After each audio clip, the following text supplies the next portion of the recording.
In case you hadn't noticed, it's now December. That means next month is January. I thought that this week I would remind you about an impending deadline. I want to remind you that 31st of January 2017 is the final day for submitting your 2016 tax return online. You're already too late to submit your return on paper. But first, let's put your return into a global context. Over 10 million tax returns are filed, and 89% of these are filed online.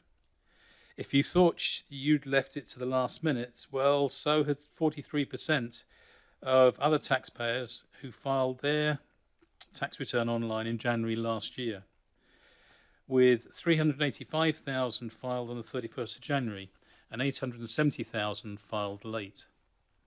Last year, over 2,000 returns were filed on Christmas Day, nearly 25,000 on the 31st of December, and 600 returns between midnight and 10 a.m. on the 1st of January. If we file your return, you can relax at this point. If you file your own return, make sure you register with HMRC well in advance of the deadline, because the process can take a couple of weeks at this time of year.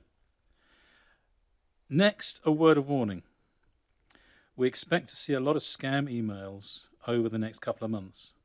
It really goes along with the filing deadline for tax returns. The scammers are busy as well. Here is an example. Their sole aim is to get you to divulge your bank details and a password so that they can go shopping at your expense. This is just one example of the sort of email that you might receive, but we've seen many variations on this. The emails will look genuine, and over the years we've had many clients contact us to ask about the refund that they're due because they've had an email from HMRC.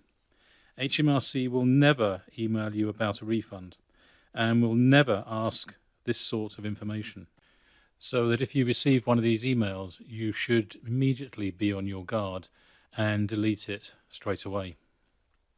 A giveaway that these emails, which purport to be from HMRC, or anybody else for that matter, is to let your mouse hover over the links. Now, some of these links will be genuine, and they'll probably be links to information pages on the HMRC website. But the links which take you to a page asking for your bank details or other secure information will have long convoluted addresses. And so don't click on these. Delete the email immediately. So, tax tips for this tax return season. Relax if you're with us. If you're not, make sure you're in good time. Make sure you have all your paperwork, all your P60s, all that sort of thing. And don't forget to file your tax return in good time and to pay the tax. I'm Alan Long for Long Partnership, making life less taxing.